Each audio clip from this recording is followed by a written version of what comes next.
Hey, I'm Jason from Fuzzlord Effects, and today in this video we're going to be checking out one of the most popular pedals in doom metal music, the EHX Big Muff. So in this video we're going to check out some riffs, compare this pedal to an older Black Russian model that I have, as well as the newer small re-release of the Black Russian. So we'll check out some riffs, compare the pedals, check out the tone stack, and hear it in a full mix. Before we get started, why don't you drop a comment below. I'm curious to know one of your favorite bands that uses a Big Muff pedal, or your favorite version of the Big Muff.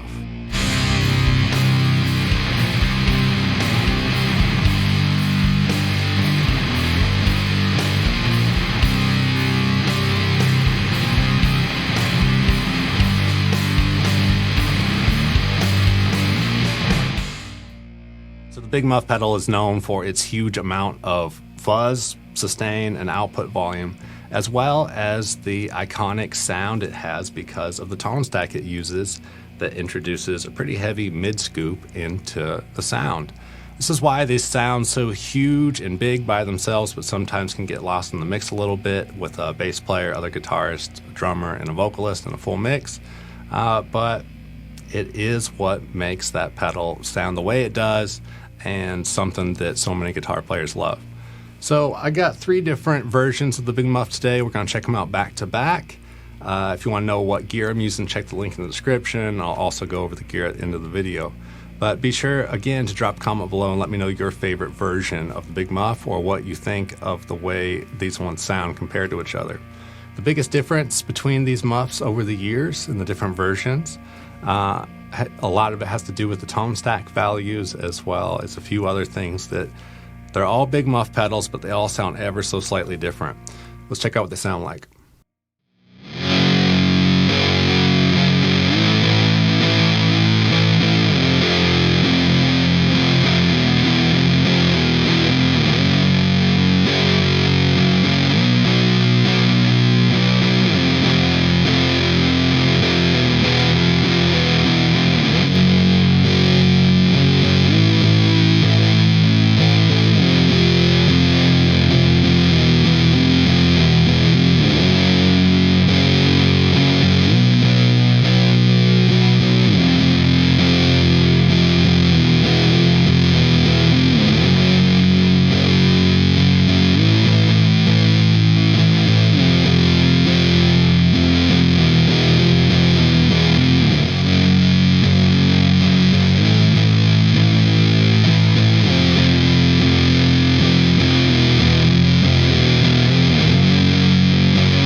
really curious to know what you thought of the way the three different versions of that Big Muff that I just played sounded.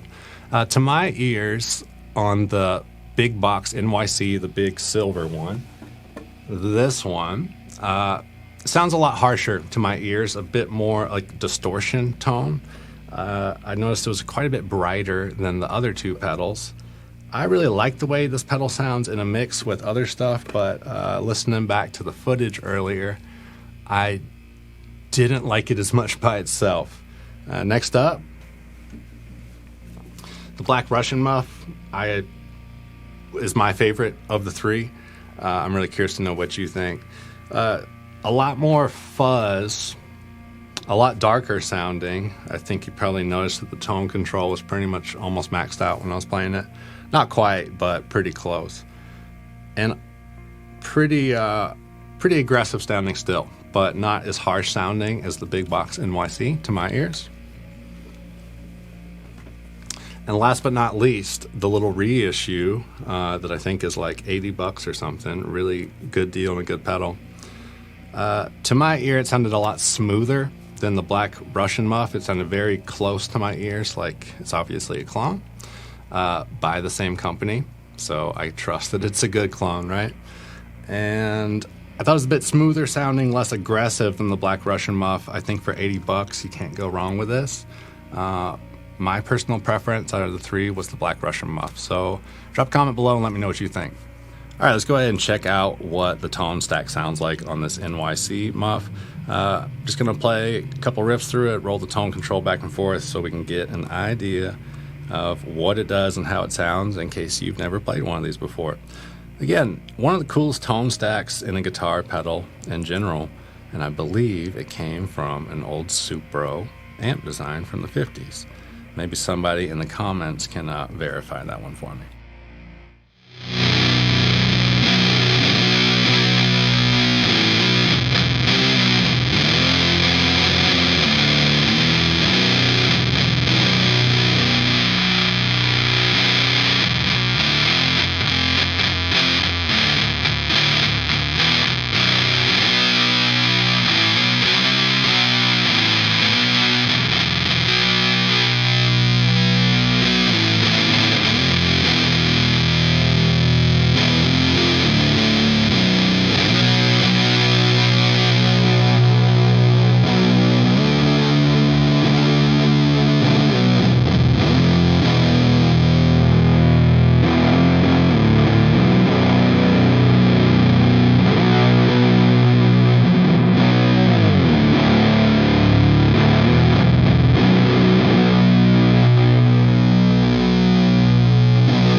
Big Muffs in a full band mix. That's where things kind of get tricky. They sound amazing by themselves. I remember when I first got one, I was so excited by how huge my guitar sounded, but as soon as I started playing with other people, it's like, what happened? So this last clip is a Fuzzlord Effects MF4. It's inspired by the green Russian Big Muff.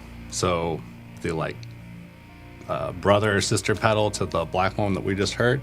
It was just made in a different year in a different enclosure in Russia. Really cool looking pedal. So that's what it's inspired by, but it's got some tweaks to the circuit and a mid-shift control. So it is a Big Muff style pedal at its core. This last little clip is the MF4 in a mix, just so you can get an idea of what a Big Muff sounds like in recording. So this last clip is from the MF4 demo that you can check out on the channel.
I'm Jason from Fuzzlord Effects. I really appreciate you watching this video. Again, drop that comment below. I'm curious to know what you thought of the different versions of the Big Muff that we checked out today. There's probably 8 or 9 or more different versions, so many that I've lost count of, but they all have their own unique sound. So drop your comment below with your favorite pedal. While we're wrapping it up, just want to say thank you to everyone's names that I'm running on the screen right now. These are all the folks that support the Fuzzlord Effects YouTube channel through the Patreon page. So we do pedal discounts over there, some giveaways, Q&As, things like that. And it's just a cool place to be able to talk to people, and I really appreciate everyone's support. So while we're running those names, let me go through and talk about a couple of the guitars and stuff that I used in this video. So the first guitar that we checked out today in the little demo part is a PVT60 with the aluminum neck from Electrical Guitar Company. One of my favorite guitars. This one was tuned to B standard for this demo for the Dope Throne part of the demo, as well as the tone stack part of the demo. The other guitar I was playing today is a mid-90s Gibson Les Paul Studio. One of my favorite guitars, and wow, this is the guitar that I've had the longest. This was actually my first instrument and my first real guitar I got when I was a teenager. I've had it ever since. So it's got Gibson 490 pickups in it. These are not active pickups, they're just black covers. And this one was tuned to C standard for the demo. Then the song mix part of the demo, I was playing a Dunable R2DE. There's a full demo of this guitar on the channel, and definitely one of my favorite guitars that I have, and it's just one of my go-to guitars all the time. This one was set up to D standard. No, I'm sorry. We're playing the Wind Hand song, so that would have been C standard on this guitar for the full song mix. All right, really appreciate you watching the video. I'll talk to you in the comments. Don't forget to like the video. I really appreciate the support, and subscribe to the YouTube channel. I'll see you in the next video.